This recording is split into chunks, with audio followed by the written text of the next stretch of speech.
Good afternoon, alums, family, and friends. It's my pleasure to introduce today's speaker, Kai Degner, a former mayor, leadership coach, and assistant professor at UVA's School of Continuing and Professional Studies. Kai brings a unique blend of public service, academic insight, and practical leadership training to every room he enters. Today, he'll be guiding us through his lens of leading through the noise, how a listening culture builds trust and drives results. In a world where clarity is rare and noise is constant, Kai challenges us to consider listening, not just as a skill, but as a culture. He'll introduce us to a powerful tools like the Five-Part Powerful Paraphrase and the Listening Café, and show us how leaders and teams can move beyond simply taking turns talking to taking turns feeling heard. Kai is known for his ability to simplify complex leadership theory into actionable insights. His work is rooted in one goal: helping people feel heard, aligned, and ready to act. A graduate of James Madison University and currently a doctoral candidate in the Strategic Leadership Studies program at JMU. Please join me in welcoming Professor Kai Degner. Take it away. Well, thanks so much, Saeed. I'm going to put you on the spot to respond to some things because usually I love to be able to interact with the audience, and that in this webinar format won't happen, but I invite everybody to send thoughts and ideas and questions to Saeed in the Q&A, and he'll be fielding those as I might put them on the spot as we move forward. But yeah, really happy to be here and to talk a lot about listening. That's my specialty. So start with this slide. Conversations are like treasure hunts. I wonder what that makes you as observers of this presentation make you think about. If I asked you to talk to your neighbor and say, how might conversations be like treasure hunts? You might say something like, well, great things can come out of conversations, unexpected things. We could get, raises or new opportunities or sales or new relationships. But getting to that treasure is difficult. Sometimes we wish we had a map. Sometimes we wish we had certain tools. Sometimes you get there and what you thought was there isn't, or it was moved. And then sometimes there's dead ends and disaster in a treasure hunt, right? And we never get that promised treasure. So there's lots of ways that I think conversations are like treasure hunts. And the conversation we're going to have today, uh, I tweaked the title a little bit, leading through the noise, how a listening culture can enable the leadership process in these complex and disruptive times. So, a lot going on in this title, and we've got plenty of time to unpack it. But leading through the noise, how a listening culture can enable the leadership process in these complex and disruptive times. So hopefully that's interesting to you. I will do my best to keep things interesting as we get through this presentation. So the series here is called Through the Lens, and I might offer that I have a number of lenses. One, I was a mayor for a couple years and served 8 years on Harrisonburg City Council. I've been a board member of 8 nonprofits, been the executive director of a couple. I was the founder of one, which I'll share a little bit about. I did 6 or 7 years of full-time residential real estate agency. There are all kinds of consequential conversations when you're negotiating the purchase or sale of a house. If you've been through that, you know what I mean. Um, Before I got to UVA, I've been a leadership trainer and a facilitator for a long time. I've got this side gig, little LLC, Simpler Leadership LLC. But I am a PhD candidate, a doctoral candidate in JMU's Strategic Leadership Studies program, where I'm working on a dissertation about the topics that we're discussing here today, specifically around listening and feeling heard as it relates to leadership and leading inside of organizations and within change, times of change in particular. So if that alphabet soup there in the middle means anything to you, you're probably in project management or in continuous improvement. I'm a scrum master, a product owner. I've studied those things on my own. And then a Lean Six Sigma Green Belt, which is about continuous improvement. Other lenses include being a husband, a father of two boys, 5 and almost 4, and a dog, all kinds of opportunities to change your communication and leadership styles in those various roles. But my day job is at UVA. I am in the School of Continuing and Professional Studies, which is basically our continuing education school within the university where we serve adult learners completing their bachelor's degree to getting master's degrees, and I oversee 11 of our more than 11 certificate programs, which are all about 5 to 6 course experiences where you can earn a certificate from UVA. So we'll share some links later about that. And I teach in the leadership certificate. So these are lenses, but I might offer that I experience this more as like a kaleidoscope, and I'll use a dad joke here and call it a kaleidoscope. But it's like as I went through these experiences and as I went through my studies in the PhD program and as I just experience life, you know, it's just these small shifts of looking at the same things that can make them show up very differently and highlight different parts of it. And I think you'll find as I go through my presentation, if I do this well, I'm going to highlight for you some real shifts where really the same thing is just looked at slightly differently, but it presents a completely different picture. So there's a frame to get started. So what is the big idea behind this presentation? Rather than keep it a secret to the end, the big idea in this presentation that I'm going to defend and advocate for is that to navigate these unprecedented levels of complexity and disruption, leaders should prioritize building a culture of listening and feeling heard. So not only should we do it, I'm saying we should prioritize it. We should think about it as the thing to be doing as we deal with complexity and disruption from AI, politics, society, you name it. Things are getting more complex and disruptive in many, many different ways. So my promise, my treasure for you, if you pay attention, is hopefully you'll have some aha moments, and I'm going to give you some practical takeaways and tools. How will we get there? I'm going to share some short stories and leadership lessons. I'm going to directly speak to 3 objections that might already be popping up in your mind or other people that you may talk to about this.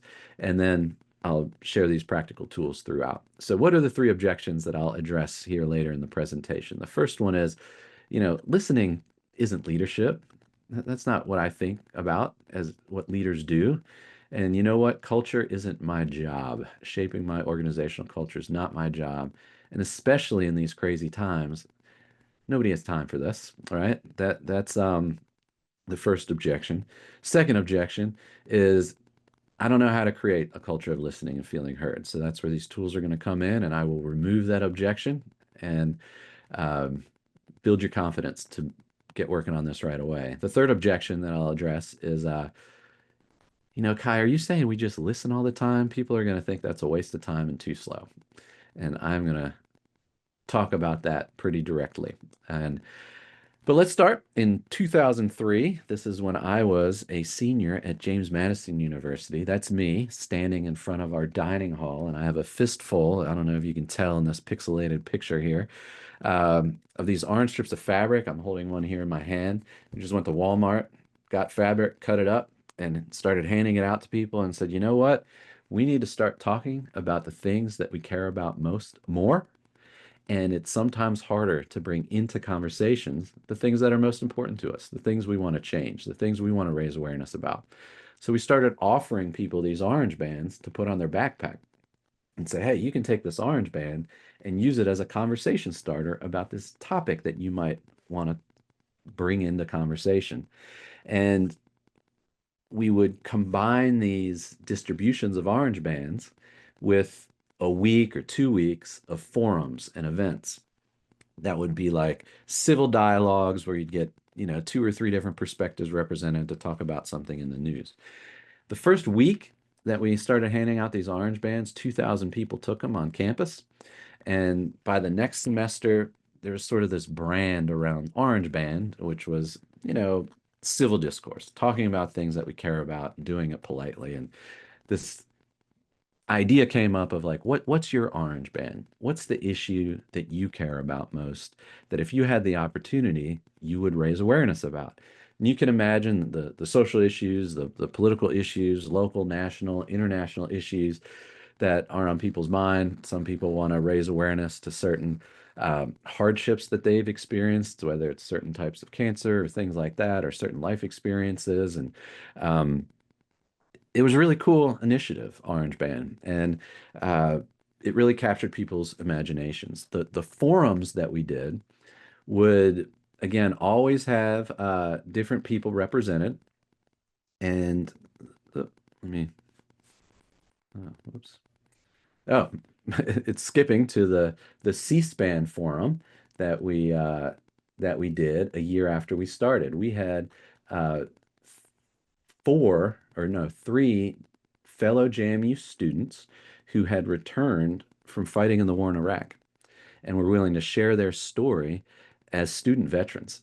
And C-SPAN came and aired it all over the world, and it's still there. If you search for this Iraq war experiences or Iraq war experiences, it's a really interesting um, snapshot into that particular perspective. So I do like to highlight this photo because it is evidence of my peak hair moment, which apparently happened on April 15th, 2004. So, but there we were, sort of modeling civil discourse wherever C-SPAN could be seen. So the JMU magazine picked us up and wrote this little headline that said, we're not left, not right, just orange. A new brand of activism by a new generation of JMU youth gets students, professors, even administrators talking about tough issues. And the word is spreading. Let's talk. And the word did spread over the next few years. My friends and I, pre-Zoom, pre all this remote work, pre the Lance Armstrong bracelets, pre-Facebook even, it was just starting, right? Got in touch with people across the country, professors and other students that say, hey, you know what? We want to promote a culture of civil discourse on our campus or in our community. We like what you're doing. How do we do it? And it was a lot of fun, and we really made a big impact that way. And James Madison, father of the Constitution, author of the Bill of Rights, he would be very proud. One of the things that he authored, of course, is the First Amendment to the Constitution. Congress shall make no law abridging the freedom of speech. So as you're hearing me go through this, you're hearing emphasis on talk. Let's talk. Freedom of speech, right? So keep that in mind. So the big question, of course, is what happened to your hair? I'm sure that's what people are wondering about. Well, I had another idea after all this, and it was to run for office. And that isn't how I lost my hair, but I did get elected and serve 8 years, as I shared before. So um, during that time, when you're elected, you have public hearings, you have these public meetings. And we had one right out of the gates when I was mayor uh, called the Great Harrisonburg Backyard Chicken Debate. And this was all about whether people should be allowed to have up to 6 egg-laying hens in their backyard. No roosters. And this became a months-long debate. I was in the middle as mayor, and I had two much more experienced council members on either side of this issue. And as soon as the topic came up, two said, heck no, we're not doing that. And two said, yeah, sure, what's the problem? And everybody knew, as did I, that I was going to be the swing vote on this issue. And here I am, the orange band guy, trying to have all this civil discourse, share all these opinions. And um, it was hard, right, to be in a position where ultimately you have to make a choice. If we have time later and somebody asks, I will share how that ended up. But the public hearing on this issue was so contentious. We had over 200 people show up, and we had to move it to the high school auditorium because so many people wanted to participate in the public hearing. Now, what happens in a public hearing, many of you have probably experienced this, is you get 3 minutes in our case to share whether you do want chickens or whether you don't, right? So everybody gets this chance to talk. And we sit there in front of everybody and we say thank you and next, thank you, next, thank you, next. And people could talk. It lasted over an hour of people sharing their opinion on whether or not to have backyard chickens. And it was during that time where I started realizing that there's a little bit of an overemphasis on this idea that giving people a chance to talk is the most fulfilling thing that we could be doing. And I had this big aha moment. I had two actually sitting there in that public hearing. The first one on the left says that, treasure can be found when people feel heard and understood, even if they're not agreed with. And I realized that, as I was listening to people for months on this issue and other issues, often they would leave feeling satisfied, feeling, that I respected them, that I gave them attention and respect when I took time to listen to them. And it didn't matter so much what my vote was at the end. My vote may be what they wanted, or it might have not been what they wanted, or wouldn't be what they wanted. But our relationship could develop and be maintained if they walked away feeling heard and understood. And I think that's part of what I was doing naturally with Orange Band, not knowing it. It's part of probably why I got elected and that sort of thing. Um, but look at the one on the right here. Taking turns talking and being silent is not taking turns feeling heard and understood or making other people feel heard and understood. So here I am, mayor, sitting there, letting people talk, and I'm there silent. And nobody's walking away from that public hearing really feeling heard. So what was missing in those public hearing moments? And that was that really led to me this huge paradigm shift, a big shift in that kaleidoscope, if you will, right? And that's what if instead of having 10,000 people out there with these orange bands ready to talk about whatever they want to talk about, which is important, what if instead we'd had 10,000 people out there ready to listen to other people? So instead of, Saeed asks me about that orange band on my backpack and I start telling him about some political issue, right? What if instead Saeed had an orange band? I said, "Hey, what's that?" And he said, "That means I'm interested in hearing what's important to you. What's something that you want to raise awareness about?" And just, picture this here for a second. Instead of 10,000 people out there ready to have little soapboxes on issues that matter, speaking politely and civilly, right? That's great. But what could have been possible, or what could be possible moving forward if we had that many people taking the opposite approach, right? When they're asked about this orange band, I now have a orange band 2.0, these little silicon things. And when they were asked what is that, they would allow others to bring the issues into the conversation that they care most about. So that really is the most important kind of paradigm shift for me, is that, why did all these people take these orange bands? It's not so much that they just wanted to talk, they wanted to be heard. All right. And what if we had switched those orange bands to be signals to listen? So that sets the stage, the context, and again, what kind of treasure could be made possible if we can seed and create more conversations around what people care most about, and if we use listening as kind of the tool to help people find the X, find where the treasure's buried. So picture this, you got treasure up there in the corner.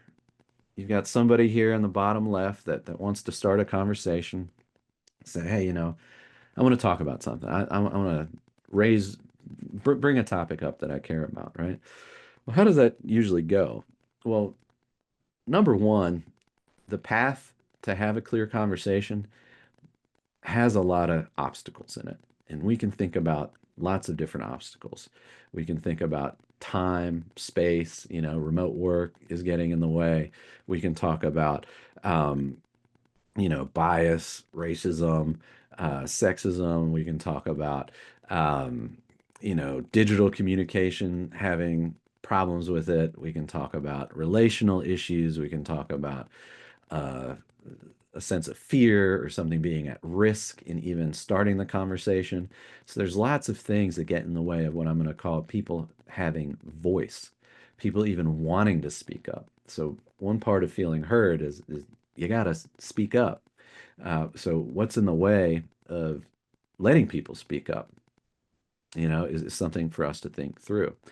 But even in spite of all these things, some people venture to say a few things, right? But then the person we're talking to said something like, "Oh, that reminds me of this thing that happened to me," and it kind of throws them off track, right? And then the person tries to speak again, and somebody might say, "Well, why don't you try this?" Or "Why don't you think about it this way?" Right? Interrupting that way. And they say, "Sorry, but my kid's screaming," or "I gotta go," or "I'm getting this call," or "I gotta check Facebook or whatever." And then some people say, yeah, we already tried that, and just shut the conversation down about how to solve a problem.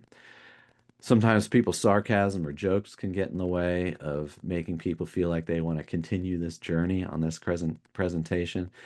People saying, "Oh, you should do this or that," this is all really not the most inviting environment, right, to keep speaking in.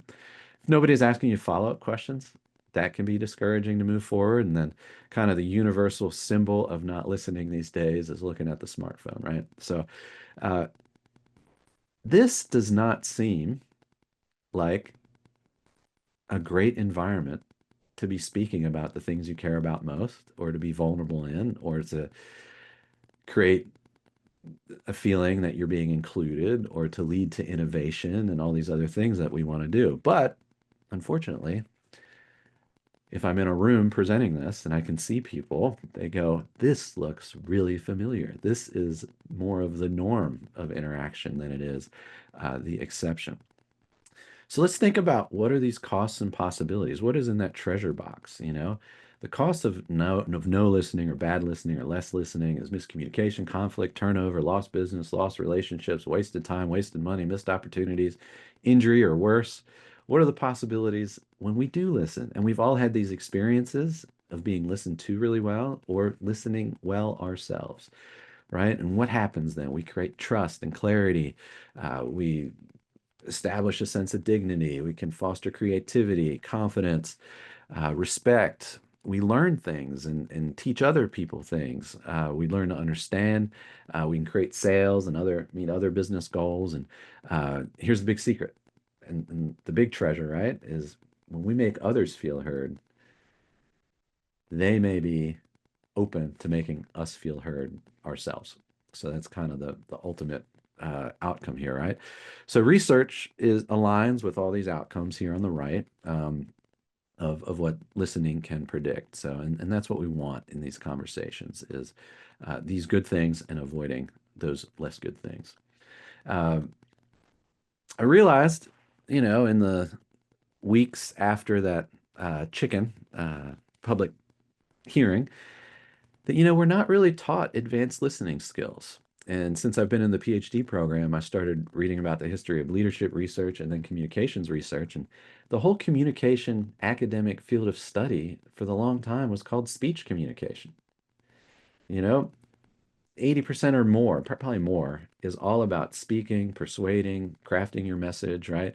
What assignments, if you took a college level communications class, general communications class, did you have? It was probably giving speeches. You probably weren't doing an assignment of like, let's go do some good listening. Um, we know how to listen, but we don't practice it, right? And common knowledge is not common practice, and listening is not easy. So all of those thoughts are on my mind. And then this is another important piece. We do not build listening into our meeting methods. As part of Orange Band and facilitating all these events, I learned how to facilitate lots of different styles of meeting formats. And you can see them here on the right. I don't have time to go through them all, but let me just say that a lot of them are based on this idea of facilitating taking turns talking. The talking stick right here that I have, many of you probably know this method, right? You just pass a talking stick around, and you take turns being silent or saying something. And what I would argue is that just speaking to people that are paying attention to you and not talking isn't enough to feel heard and understood, right? Because after you pass your talking stick, you're not really sure if you were heard or understood. But you know your turn is over and it's the next person's time to talk, right? And that person goes, well, it's an awkward transition. I'm going to just start talking about my piece now or my perspective. And, the next person is just like thinking about what they're going to say next when they get this talking stick. So there isn't really a lot of continuity in this process. And then somebody might say, I wish I could ask that last person a clarifying question about something that they said. And this process doesn't allow that. Neither do our public hearings. So for $34.99, you can get one of these things yourself, which I would argue is not a good use of your money. And I'm going to give you some free alternatives coming up. So I had to define a new concept of listening, like that kaleidoscope. I needed to get away from active listening and away from other popular listening formats to really highlight the emphasis that the goal isn't just you to be listening to somebody else. The goal is that the other person leaves feeling heard and understood. That's where the magic happens. It's not you paying attention as a listener. It's not you understanding. It's not you thinking to yourself that you respect the other person, right? It's the other person understand or feels that they're heard and that they're understood by you. That's what makes the difference. So I created a whole toolbox around this breakthrough listening concept. I'm going to go through some of these and I'm going to go through them really fast and then I'll give you links where you can find them afterwards. So you don't need to jot them down too quick, but you see the new definition that was on the previous slide, but I do want to share this concept of the five-part powerful paraphrase. So you feel blank about blank because blank, question mark. This is the magic template to make somebody else feel heard and understood, I would argue. So it's like a combination lock. When you get to that treasure chest, how do you open up that treasure chest to get somebody feeling heard and understood? The first part is this so, you might say, it seems like what I'm hearing is, let me make sure I understand, it's kind of a soft opening is the point of this paraphrase. You don't want your paraphrase to show up as an accusation, you feel frustrated. Like that's not what you want. So it sounds like you might feel frustrated, right? That's how you want to start. And then these three blanks in the middle are kind of what you want to hunt for in the conversation. And you want to find the puzzle pieces to complete this template, right? What's somebody feeling? What are the emotions? What is the situation, facts? What's the main situation or fact that's driving that emotion? And then that last one is what's the deeper need or commitment that's driving why they feel that way about that thing? And then the fifth piece is you make it a question, right? Did I hear that correctly? Is that accurate? So you feel blank about blank because blank. Is that right? When you can put all those together, you're showing that you're trying to register all parts of the message. You want to understand kind of what's the deeper thing driving them. And then you're making it a question so that they can respond, correct you. A lot of times when you say something like this, it helps them think clearly and get more clear for themselves about how they're feeling and why. So objection number one, right? Some of you are thinking this still, I know. Well, listening, what does that have to do with leadership? And culture is not my job, especially in these crazy complex times. So here's some leadership science 101. I'm going to unpack this idea here that, all you need is a good leader and the leader can just get us to treasure. That is a lot of people's simplified idea of leadership. And I would argue there's a lot of stuff in between here. And I'm going to emphasize this idea called culture. And culture, if you look up organizational culture, you'll find a lot of definitions. And here's some things that they kind of have in common. That organizational culture, it's the unwritten rules, the shared understanding, the underlying assumptions that shape how things are done and how members interact, members in a group, right? So it can be the assumptions, the values, the beliefs, the norms. It's what we learn and then transfer to others. It's what we're teaching other people in our organization. It influences how we act, what we do, think, and feel, and what we don't do, think, and feel, or shouldn't do, think, and feel, right? And every organization and team has its own sense of culture, right? It actually helps identify as a group who we are. It creates some identity. So, um, Edgar Schein is one of the leading academics on this, and he said it's a pattern of shared basic assumptions that the group learned as it solved its problems of external adaptation and internal integration. What does that mean? It's saying that we learn culture based on what worked when we had to adapt and change. So whatever we did that was useful to us in the past is what we stick with moving forward. Um, we do organizational culture are these shared basic assumptions which have worked well enough to be considered valid and therefore to be taught to new members as the correct way to perceive, think, and feel in relation to those problems. It's really interesting. So I'm going to skip the other details here just because I'm running out of time. But a lot of times a leader comes in and culture is going to push back on change. It's just a natural thing. Um, and a lot of times what a leader's trying to do is kind of shift culture and orient it so that everybody's going in the right direction. This is a difficult thing to do. I want to really highlight another idea here that leadership is not about the leader at all, but that leadership is a process. There are over 2,000 definitions of leadership as of early 2000s. And I've got one for you that I just call leadership is people trying to get something done together. So there's a lot more advanced and nuanced definitions out there, but this is good enough and I think captures it. People trying to get something done together.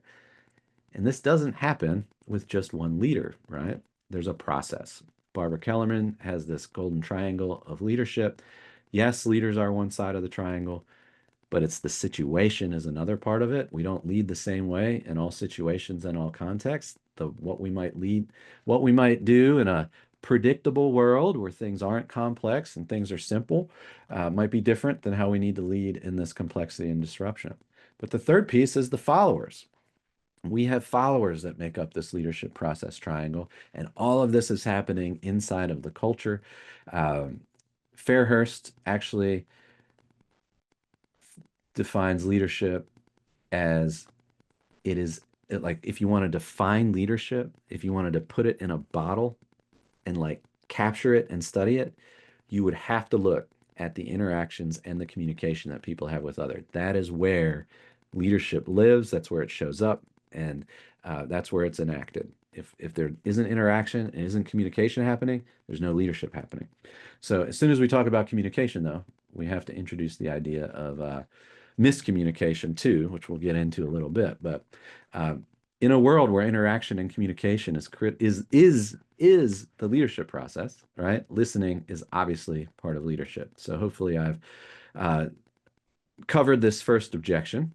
And culture is not my job, especially in these crazy times. Well, let me highlight again that we've got this external environment. Remember, we have established that this is a talking culture, right?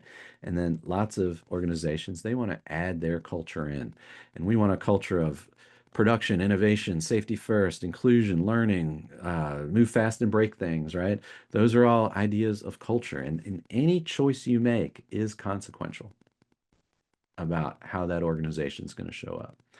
One I really like is psychological safety. Amy Edmondson, some of you have probably heard this before, but she says that productive teams, what separates them is a sense of psychological safety, that people don't feel that it's risky. They won't be punished if they have an idea or speak up, right? So really important idea of psychological safety.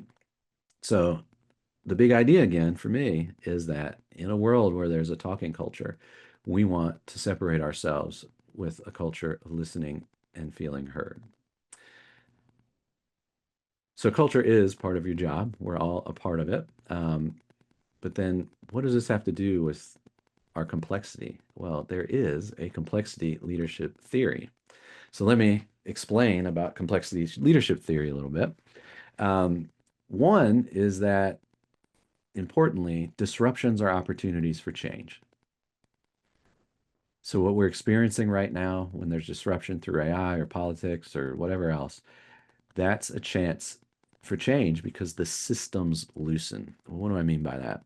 Every organization to run has its systems, right? It has its processes, the way things work, the way meetings run, the way policies and procedures are set up and implemented. Uh, and you have lots of people with ideas, and it's hard for the people with ideas to get their ideas integrated into the new system or into the existing systems if there's not a real reason. You got leaders with systems and you have leaders with these ideas, and there's a natural tension. And who's going to win is the leaders with systems because it is hard to shift what's going on. This is just how it works. Unless there's an outside disruption. Think about COVID. How fast did people switch to remote work? That is not the current system. Over how many years prior did people wonder, hey, I could be doing this work from home on my couch? But that idea didn't land, it didn't get integrated because there wasn't a disruption. So it's in these moments of disruption where the system leaders can kind of rethink things. And these are two types of leadership approaches: entrepreneurial leadership, operational leadership. We need both. You need both. But complexity leadership theory suggests we need a third type of leadership, and it's called the enabling leader or the enabling leadership. And what the enabling leaders do, or what you do when you're exercising enabling leadership, is you want to create this thing called adaptive space. And she doesn't really define that so well, but the idea is the place where these natural tensions that people can be discussed in a constructive way, in a fruitful way, in a way that can lead to change, in a way that keeps the concerns of the systems operators in mind, right? This is going to mess everything up. And this other person that has this idea, I say, yeah, but we could do this better, or the market's changing, or like we could do this. And that needs somebody to come in or some process to come in and allow those tensions to be resolved. And I would argue that all three of these are your job. Whoever you are listening to this, there are moments when you have an idea that you want to pitch, and there are moments when you are the systems and somebody's idea is messing up your plans. And there are moments where you are needed when you observe this happening around you, when you can say, hey, you know what? Let's go get a coffee or a drink. That can be adaptive space. Or let's go hire a consultant, or let's use a risk matrix, or let's use a flow chart here, or let's have a meeting and discuss that. That is adaptive space. So, objection two, I don't know how to create a culture of listening and feeling heard. Well, not until 2023 was there a article published on the 5 factors of feeling heard. One is voice. People need to be able to speak and speak freely. There's 3 factors that are tied to listening, right? Attention, empathy, and respect. So to feel heard, you need to have voice. You need to be paid attention, experience empathy and respect, and you need to have a shared common ground. It's that's something that we need to establish together in the conversation, right? So this is really interesting. I encourage you to find that Roos article, ROOS. Feeling heard. It's the first time it was ever identified at what it means statistically. So um, breakthrough listening, you know, I'm gonna skip ahead here. All this is on my website, but listen anyway plus PQP equals treasure. This is something to walk away with. Listen anyway is to listen even when it's difficult.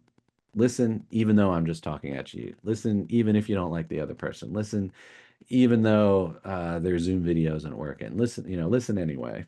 Why? Because if you do, that treasure might be available. PQP is a simple process. This is the most tangible tool that you can walk away with and use. And it's just in a conversation, remember PQP, paraphrase, question, paraphrase. Paraphrase we already talked about, right? It's that 5-part powerful paraphrase. So you want to offer a paraphrase, you can do part of it. Hey, it sounds like you feel frustrated about that. So offer a first one. The person will respond and keep thinking or share more, right? And then you want to ask a question, and you want to ask a question that helps the speaker feel fully heard and understood. And that question might not be about, something random or unrelated. You want to ask a question about one or more of these three blanks, right? I could call this the question safe zone. So, can you tell me more about how you feel about it? Do you feel excited or happy, or which you feel more? Or in the second one, what's the what was the main thing that happened again? Tell me again the main thing that happened. That would be like a question, the second blank. And then this third one is, can you tell me why you feel that way about it? Why do you feel so strong about this, right? And now you're putting those puzzle pieces together through the questions. So PQP, use it. It takes 30 seconds sometimes to use it with somebody, and it registers for them that it's giving them voice, right? And then it's allowing that attention, empathy, and respect to be experienced. And then once you unlock this third blank, you know, you feel that way about this thing because of this. That's usually a deeper value that you can probably identify with, right? Now you have some common ground. Oh, I care about that too.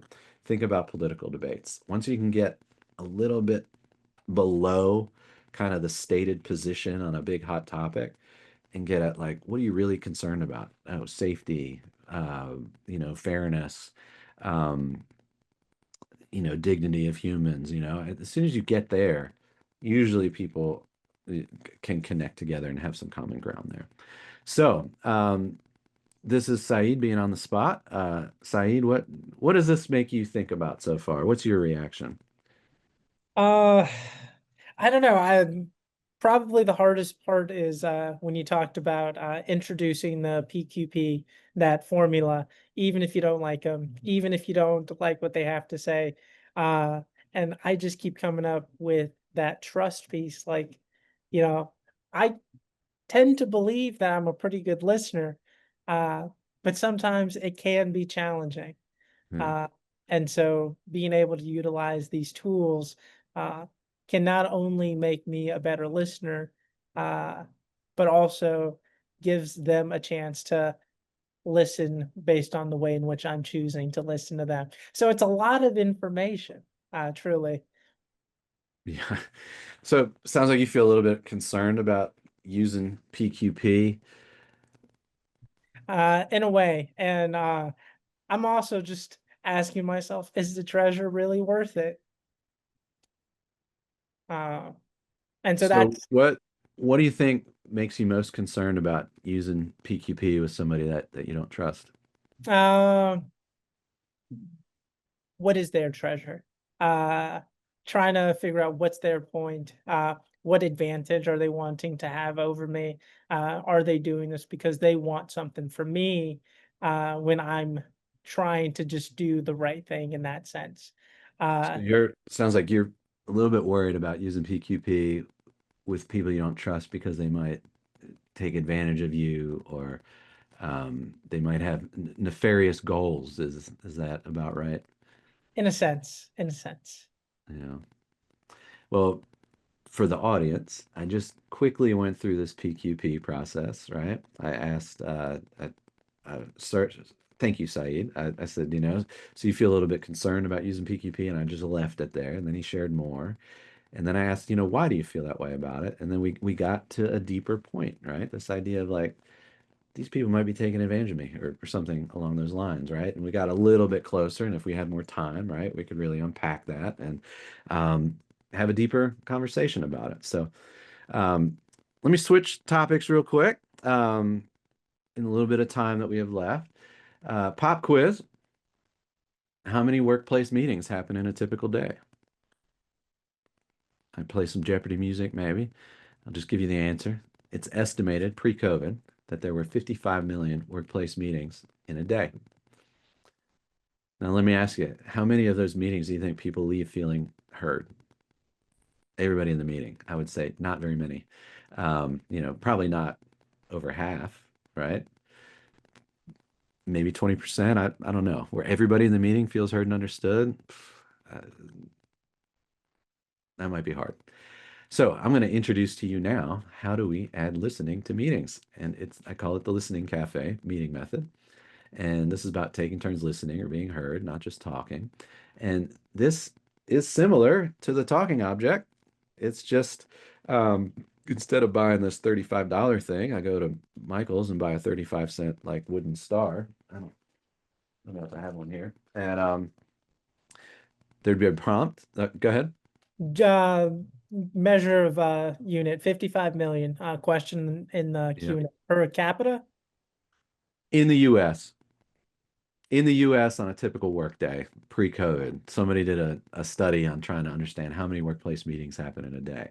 And this is before the whole revolution to remote work. So I don't know how they do the math with all these. It might be easier if everybody's on Zooms and Teams, but this was prior to all that. So yeah, good question. So how would you add listening to those meetings? You could have a topic.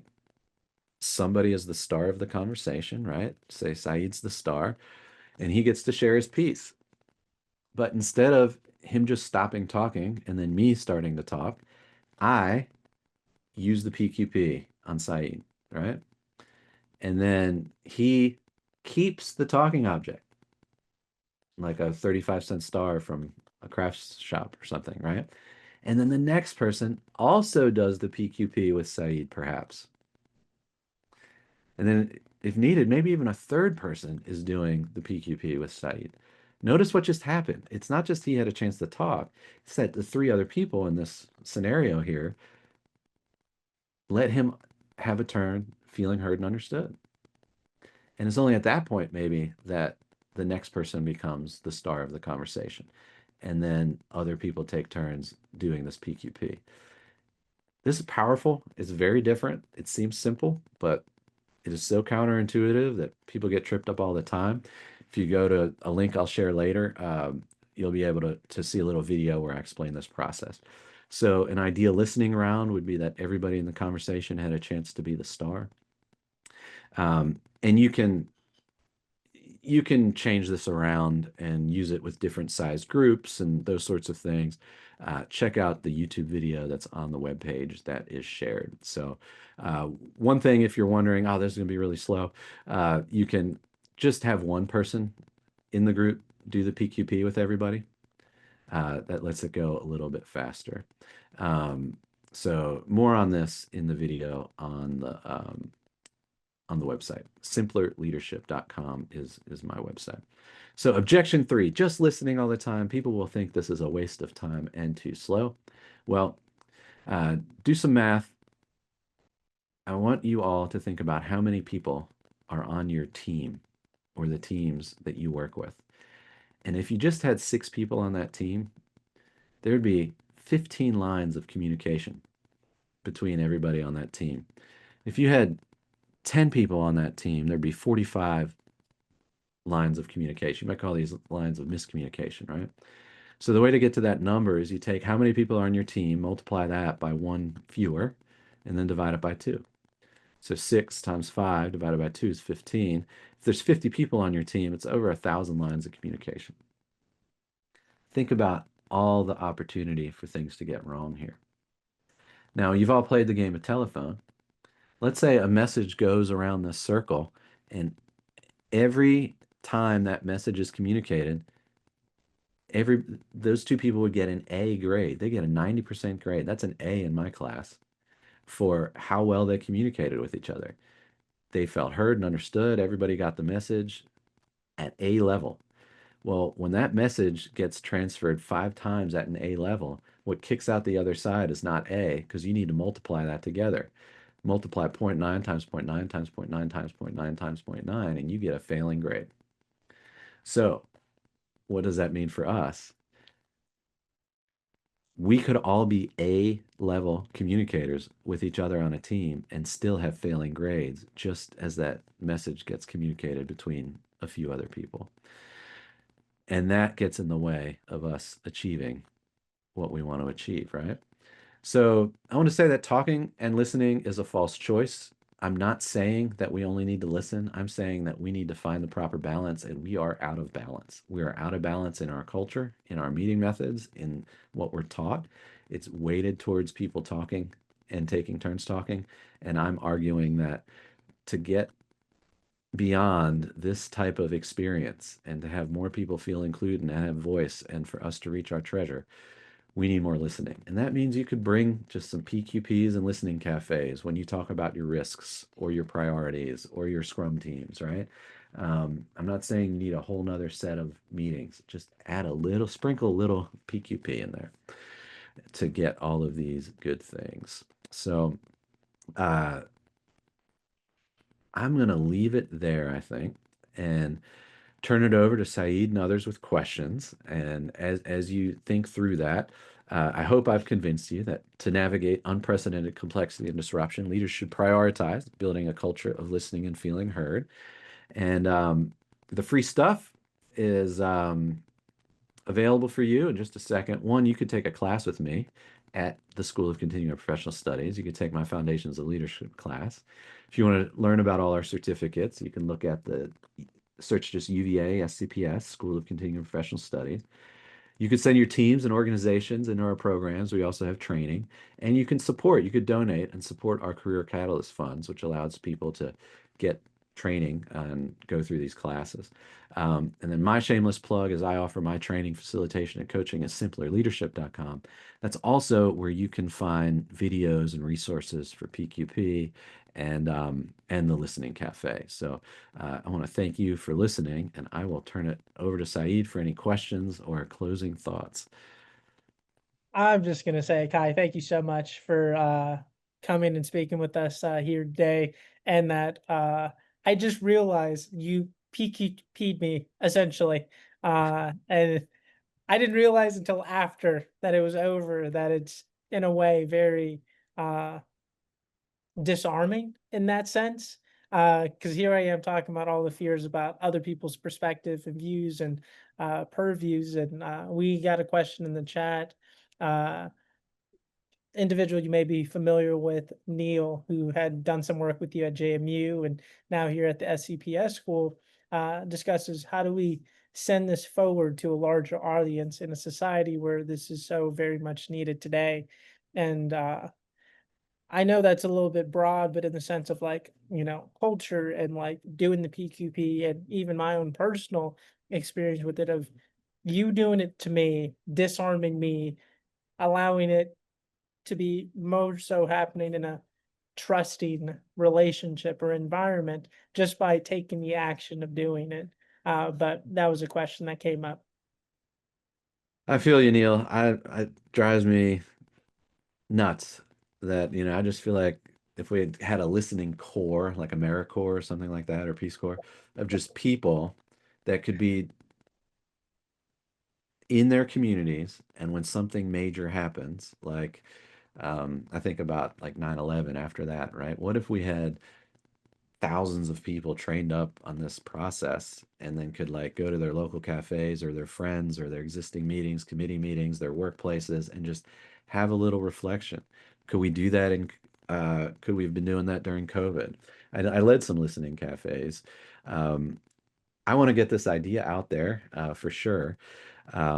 I will say that I'm not the only listening nerd out there. There is an International Listening Association, and they have their International Listening Convention coming up in College Park, Maryland at the end of July. I will be there and will be presenting. This conference moves around the world, and it's pretty affordable if you really want to find people that live and breathe listening and think about how to teach it and sponsor their listening International Listening Day and all these other things.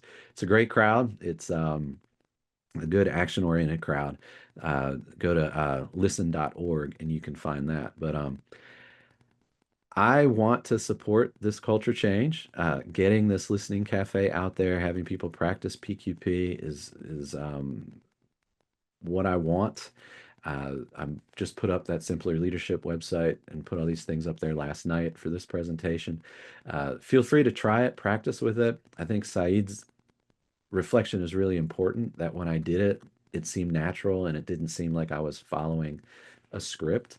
A lot of people's hesitation up front when they start practicing filling in this blank is that it seems robotic and it seems inauthentic.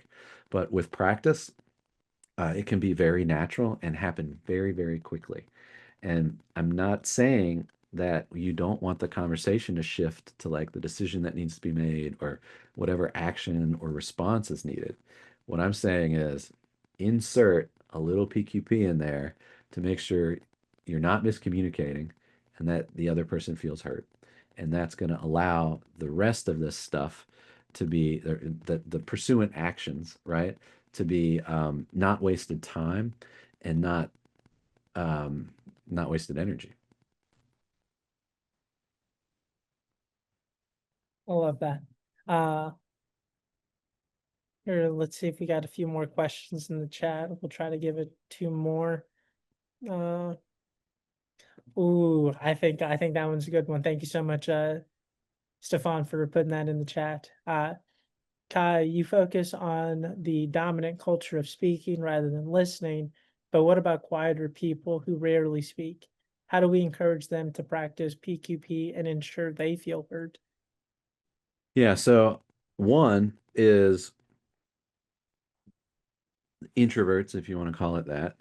They have a major role and opportunity when it comes to this thing called enabling leadership. And I would, sorry, I'll get there. But this idea of holding space for others, right?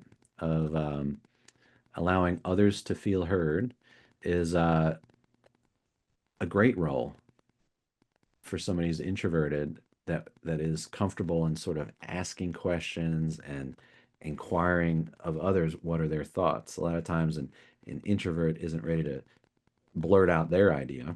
They need some time to think about it. So that's one role. But there is this idea in the question of how do we feel heard if we're quieter? And I'll say that the research says one important, you do have to speak. You do have to feel comfortable to speak up. And if you don't speak up, you can't feel heard. That seems obvious. You do have some responsibility there. Now, that said, there are many moments where it's unsafe to speak up, where people don't feel comfortable. And that's where that culture or policies or the political regime can very much silence people. So it's not only to say that, hey, you quiet people, you need to speak up. There may be reasons you don't.